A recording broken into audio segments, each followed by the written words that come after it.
Welcome back, it's Doug NPA. You know, my favorite thing to cover on my channel is modern women in debt, student loan debt in particular. We got the full meal deal here, guys. This woman is over $96,000 in debt, student loans, and consumer debt. So we're going to cover her student loan debt first and then her credit card debt after that. And like I say on all my videos about women in debt, guys, do not get with a woman in a whole bunch of debt. A woman's debt should be a disqualifier for consideration for serious relationship or marriage. A woman's debt is not your problem, guys. Don't do it. So we're going to see what's going on with this woman. Before I do that, like the video, subscribe to the channel, drop a comment. I really appreciate it. Shows you support me and what I'm doing over here. Let's get into this. I'm in $96,045.11 in total debt, but that's credit card and student loan. Here's the background story on my student loans. When I graduated high school, I was told I had to go to college. My mom even said that she would pay for it, and it came down to two choices, either an in-state school or a private school in college, private school in Boston. Now, I'm a huge Boston Bruins fan, so obviously I picked Boston. So that's our first mistake, guys. What I keep telling you about these private universities. That's a one-way ticket to debt slavery right there. What I didn't know is that the tuition was $57,000 a year. $57,000 a year. Jesus H. Christ. For all 4 years, too. And of course I finished all 4 years. So I graduated and I moved to Texas. I got an apartment. I was working a server job. And I thought life was just fine until my sister called me. She told me that debt collectors were looking for me, and I thought it was a mistake because I was like, I don't have any debt. What you talking about, girl? But the joke's on me because that's when I learned I had nearly $200,000 in student loans.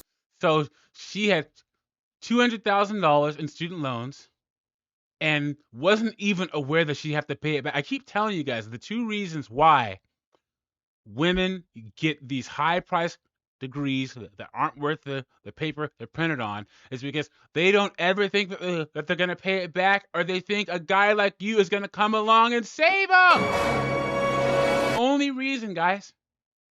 Only reason. And guys, what do you think she got her degree in? Did she get her degree in any of the 7 degrees I always say women get that aren't worth the paper they're printed on? What are the 7, guys? Psychology, sociology, social work, criminal justice, some kind of studies degree, so gender studies, African American studies, communications, and education. Guys, it's even worse than that. In her comment section, this person says, so do you use your degree? She said, nope, got my degree in athletic training and I work in marketing now. She spent $200,000 on an athletic training degree, so odds are she got a degree in kinesiology. What a joke. This is modern women, guys. Right here. And that was in 2023.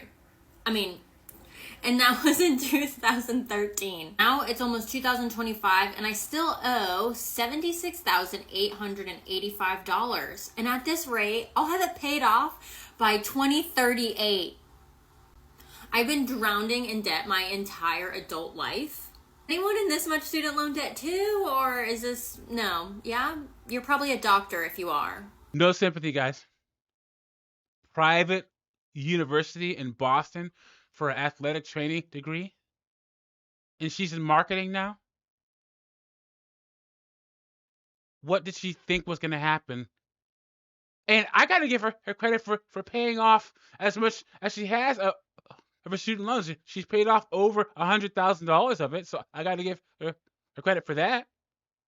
But do you see a ring on her finger, guys? Of course not. Why? Because of all this debt. Chelsea, now I'm in $96,045.11 worth of debt. Let's talk about my credit card debt, so maybe you feel a little bit better about yours. Now, in my last video, I shared how I found out I had nearly $200,000 in student loans by the age of 21. But credit card debt, that came later. I didn't even get my first credit card until I was 25, and that was right before my son was born. You guys should have figured she was a single mom. Come on now. You let him hit it raw. You didn't have second thoughts. Now you a single mom. Now you a single mom. Should have saw that coming. And I thought that would be like my safety net for unexpected expenses. Here's the thing about pregnancy. It is expensive. At the end, I was considered high risk, which meant I had my weekly appointments and a weekly specialist appointment, sometimes up to 2 times a week. And the specialist visit was $300 per visit. Let's fast forward to my son was born. He spent some time in the NICU, and the hospital bill I got after, $12,000, not covered by insurance, which is a hot topic right now. And all of that went on this one credit card. I had to go back to work, so here comes daycare. So I put 4 years of daycare on that card, including 4 years of daycare on a credit card. Jesus H. Christ. And this is what happens when these women try to raise a child all by themselves. This is what happens. Nothing but debt and struggle. And a lot of modern women fall in love with the struggle just to get what they want. I want to have a child. I want to have a baby. I don't need a man. So what if it's going to put me hopelessly in debt for the rest of my life? And then I'm going to have to depend on taxpayers' dollars. I want my child, my son, my baby. including those medical bills. And I was really only doing the minimum payments, but I was using like my tax returns and any kind of lump sum I would get to pay that card off to stay afloat. But by the end of 2023, that card was maxed out at $20,000. I stopped using it completely just to start chipping away. But interest rate is like 24%. And I managed to get it down to $16,000. Actually, $16,424.90. Went over a different credit card that I had, which has a balance of $2,597. And once I paid that off, I plan on snowballing that. So my goal is to pay $1,000 a month until it's gone. And honestly, I'm hoping to monetize this TikTok with views, TikTok shop, really whatever it takes. Social media is always the way out, guys. How many of these stories have I done where I started my content creation business? I'm going to beg for money on TikTok and those little roses or whatever. Modern women's greatest hope is social media to get them out of all this mess. Because men, we've wisened up. Apparently, she hasn't been able to find a simp to help her pay off all this debt. And every penny that I get from this account is going to go towards my debt. I think a lot more people are struggling with debt than what we're talking about. I think a lot more women are struggling with debt than what we're talking about. So if you have any tips or tricks on how to get out faster or how to make more money, I'm willing to listen. There you have it, guys.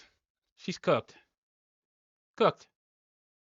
Because she's $96,000 in debt. Is she ever going to pay off all that debt? Nope. Because as her son gets older, he's going to need more and more, and that's going to put her in more and more debt. You have to avoid women like this, guys. This is not your problem. When you get to a certain age, usually around 35, and you're childless and successful, you'll be surrounded by women that have a bunch of kids and a bunch of debt. You got to have these conversations with women, guys. Don't get with a woman with a whole bunch of debt, and don't get with a woman who has another man's child. Let me know what you think about this in the comments. Like the video, subscribe to the channel. I'll catch you on the next one.